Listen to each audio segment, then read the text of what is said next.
Friends, જ્યારે બી આપણે કોઈ હેર કેમિકલ ટ્રીટમેન્ટ કરતા હોઈએ, જેમ કે બોટોક્સ છે, નેનોપ્લાસ્ટિયા છે, સ્ટ્રેટનિંગ, સ્મૂથનિંગ કે રિબોર્ડિંગ, ત્યારે આપણે હંમેશા જે બી પાર્ટિંગ લેતા હોય એમાં એક્સેસ પ્રોડક્ટ છે એ રહી જતી હોય.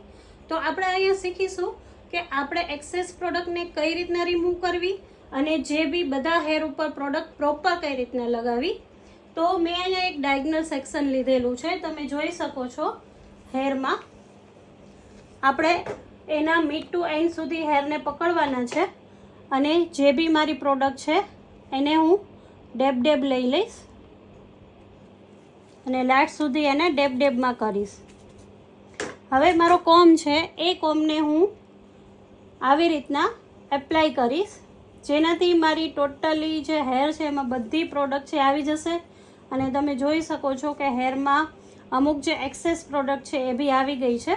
અને આવી રીતના થઈ જાય પછી એને પ્રોપર મલ્સીફાઈ કરી નાખવાની છે.